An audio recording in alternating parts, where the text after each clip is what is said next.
Hey boxing fans, welcome to another edition of Boxing for Real. I'm your host, Don Omega, Iron Truth. Let's get right into this. We want to get right into the BS that you saw. Everybody saw. Everyone saw that. Well, if you saw the pay-per-view, yeah.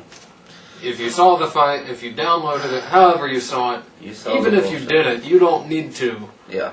Take a look at the names of who's fighting. Take it from us. Eric Morales gets robbed in Chicago. Yeah. Against absolute nobody, David Diaz. David Diaz won 2 rounds, maybe 3. Yeah. I actually gave him 5 rounds sympathy. 4 rounds I could have seen, whatever. You get no sympathy. Doesn't matter. Just I could see 5 rounds. It doesn't matter. Morales and clearly won the fight. WBC champion. Yeah. 3 judges. Yeah. And let's get into this judging also. Because okay, first round. Eric Morales looks great. Yep, knocks him down. Looks good, doesn't look great, but looks good, but gets a knockdown. Gets a knockdown. Was it 1 or 2 judges that didn't even give him... 2 judges did not give him the 10-8 round. Nope, okay. 10-9. And then, in the second round, Diaz, I thought he maybe won the round, but one idiot judge gives him a 10-8 round. And he did not knock Morales down. Nope. And it was not even to where he was like severely hurting Morales at all. No, not at all. Nothing like that. No justification whatsoever to give Diaz a 10-8 round except to say, well, the 10-9 that I gave him Morales the previous round, that's BS. I'm going to even it up here. Yeah, no way. Because apparently they wanted to give Diaz that round. Yep. And I guarantee you, if the knockdown hadn't been scored, they would have had 10-8 for that round. Yeah, probably. So. In favor of Diaz. Absolutely ridiculous scoring. These judges need to be beaten severely in the head with sledgehammers. Yep. If you do it, tell them I sent you. Yep. It's fine. Absolutely. I'll get a really good lawyer to get you off. Absolutely. I really hope they believe it. Yeah. But absolutely pathetic that what the judges did to a legendary fighter like Eric Morales. He gets robbed against an absolute shitty fighter. A nobody fighter. Yeah, completely. Who will get destroyed by any decent fighter he fights. Mediocre or better will beat him. As we saw against Kendall Holt, when Kendall Holt wasn't even as good then as he is now. Kendall Holt was like 5-0. He knocked him out in a round. He was he was more than that, but whatever. He knocked him out easily. He dominated the whole fight. 5-0, so you know. David Diaz sucked. He was not the WBC champion. Yoel Casamayor was. He didn't want to fight this bum, so he gave up the title to try to fight Freitas to get a rematch that he didn't lose in the first place. And that HBO didn't want, so he didn't. But anyhow, Casamayor gets stripped of his title. They give it to this asshole, who doesn't deserve it, so he's a paper champ. And then he doesn't even fucking win it against Eric Morales. They have to rob Morales of the victory. Yeah. It's absolutely ridiculous. So, Morales would not have even fought this idiot if the WBC wouldn't have been so corrupt to just hand him the title in the first place. He would have either fought Casamayor and probably lost or say he won, whatever. Either way. And also, or he could have just fought another champ and beat them or something, whatever. He might have got robbed there too, who knows. Yeah. But he would have been fighting David Diaz. Absolutely. He would have been fighting Juan Diaz, which is a much better fighter than David. If he were fighting a true deserving person of that title, well, if he were doing that, he'd be fighting Casamayor. Yeah. But someone more deserving than David Diaz, come on. Absolutely. It's not hard to find. David Diaz is not a top 5 lightweight at all. Not a top 10. No. Hell. Nope. He's a bum. He sucks. He's like a shitty version of Ricky Hutton, pretty much. Yeah. He's fucking Mayorga.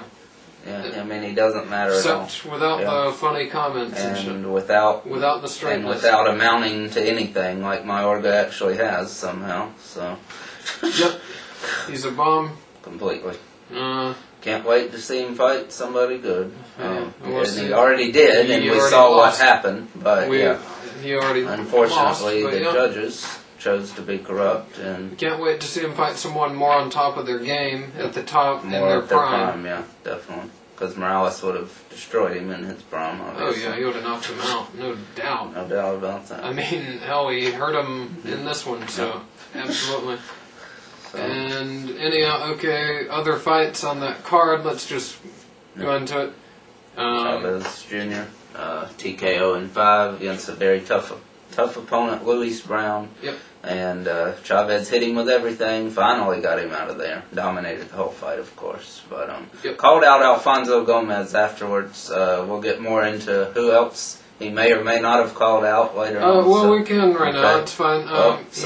Yeah, according to Paulie Malignaggi, Chavez called him out. I didn't hear him call him out, or maybe we could not locate the reports of that, but not to say that it didn't happen. We're not saying it didn't happen. We just could not anywhere locate the reports for that. Of Chavez calling Malignaggi Chavez out. Jr. calling Malignaggi out. Apparently, I believe it. Yeah, but whatever. We just couldn't verify those sources. But anyhow, Malignaggi definitely went all after Chavez. He's determined. He wants to fight Chavez. He said, and Aram responded and said, "Let's put it on." I can't believe that, but Aram said, "Let's do it. Let's put Malignaggi versus Chavez Jr." That's a terrible fight for Chavez Jr. He said he'd be willing to do it in MSG or in LA Staples Center, I believe. It'd be a huge turnout either way, I think, but a horrible fight for Chavez Jr. He's going to get dominated and embarrassed completely. There's no way. There's a totally different level of skill right there at this point. And just a whole different level career. of opposition also, as far as Malignaggi and Chavez. I mean, Chavez has fought nobody, completely nobody. Yeah. So, he's still only 20, 21, so that's fine. Yeah, but, not he's criticizing not, him for it. He but didn't have any amateur career to speak of. So. This is his amateur career, so to speak. He's learning on the job. That's fine. Yep, no problem there. Just, he'd be stepping up way too fast. You're stepping up way too big. Step up against gradually, someone little steps. like Alfonso Gomez first. That's perfect, really. And I mean, there's nothing saying 100% that he'd beat Alfonso Gomez. But definitely. But Malignaggi, come absolutely. on. Yeah. I would favor him over Alfonso Gomez, but nothing's for sure. Yeah, I'd pick him over Gomez definitely, and be pretty sure of a win there. But Gomez is definitely. I don't know. Good, Gomez is pretty decent. Yeah, he is. He's improved Chavez, since the show too. Chavez with the reach advantage, though, I think he could do some damage just from that. So that'd be a more intriguing fight definitely. Than the one-sided. That's a good step-up fight there. Than the one-sided fight, and it'll be. Let's wait on that. Let's wait a year or so to get that. That's a super fight down the road, definitely. Well, we're gonna have it now, and Malignaggi's gonna dominate him so much that he learns nothing from it, except the only lesson you'll learn from this is don't step up so damn fast. And then it'll be like 5 years before he fights a big name again, and it's a result. But anyhow, okay, going on to other fights on the card though. Juan Manuel Lopez. Yeah, dominated.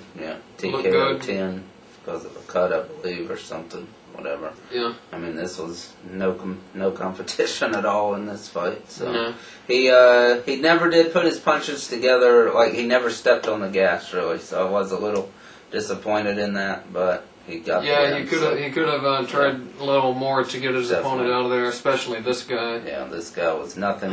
Posed no threat at all to him at all. So. If he wanted to, he could have got this guy out. I think within 6 easy. Yeah. This guy was in way above his head.